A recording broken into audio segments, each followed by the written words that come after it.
Assalamualaikum warahmatullahi wabarakatuh.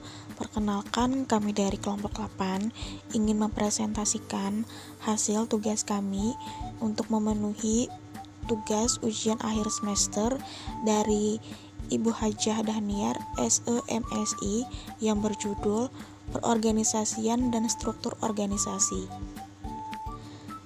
Sebelumnya, perkenalkan anggota kelompok kami. Yang pertama, di sini ada saya sendiri, Nur Indah Fitriani, dan teman saya, Asaina Sabila. Yang pertama, di sini ada pengertian pengorganisasian. Pengorganisasian atau organizing adalah suatu langkah untuk menetapkan, menggolongkan, dan mengatur berbagai macam kegiatan yang dipandang. Istilah organisasi memiliki dua arti umum. Pertama, mengacu pada suatu lembaga atau institution atau kelompok fungsional. Sebagai contoh, kita mengacu pada perusahaan, badan pemerintah, rumah sakit, atau suatu perkumpulan olahraga.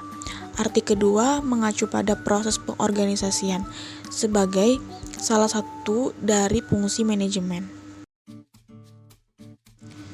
Selanjutnya, pengertian struktur organisasi. Struktur organisasi adalah suatu sistem yang digunakan untuk mendefinisikan suatu hierarki dalam suatu organisasi. Struktur ini dikembangkan untuk menetapkan bagaimana bisnis beroperasi dan membantu usaha dalam mencapai tujuannya untuk memungkinkan pertumbuhan di masa depan. Misalnya, dalam struktur terpusat, keputusan mengalir dari atas ke bawah, sedangkan dalam struktur desentralisasi, kekuatan pengambilan keputusan didistribusikan di antara berbagai tingkat organisasi. Baik, saya akan meneruskan pembahasan mengenai fungsi struktur organisasi bagi bisnis. Bisnis membutuhkan struktur untuk tumbuh dan menguntungkan. Jika tidak, Anda akan membuat orang-orang menarik ke segala arah yang berbeda. Berikut ada beberapa fungsi struktur organisasi bisnis.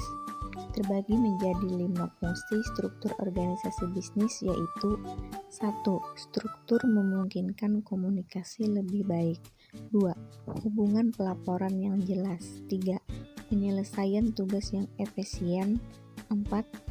Penyesuaian kebutuhan perusahaan. 5. Mengetahui apa yang salah.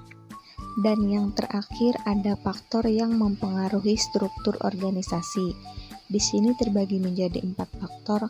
Saya akan menjelaskan apa saja faktor yang mempengaruhi struktur organisasi.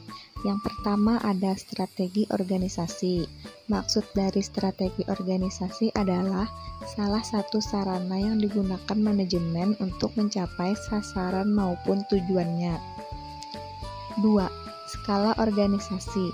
Terdapat banyak bukti yang mendukung ide bahwa ukuran sebuah organisasi secara signifikan mempengaruhi strukturnya.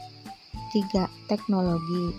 Istilah teknologi mengacu pada cara sebuah organisasi mengubah input menjadi output. Dan yang terakhir, 4. Lingkungan. Lingkungan merupakan faktor eksternal yang sangat berpengaruh karena daya saing dari pihak luar pasti akan mendorong semangat untuk suatu organisasi untuk lebih maju. Baik, terima kasih. Mungkin itu saja presentasi dari kelompok kami. Mohon maaf apabila ada kesalahan dalam perkataan. Saya akhiri. Wassalamualaikum warahmatullahi wabarakatuh.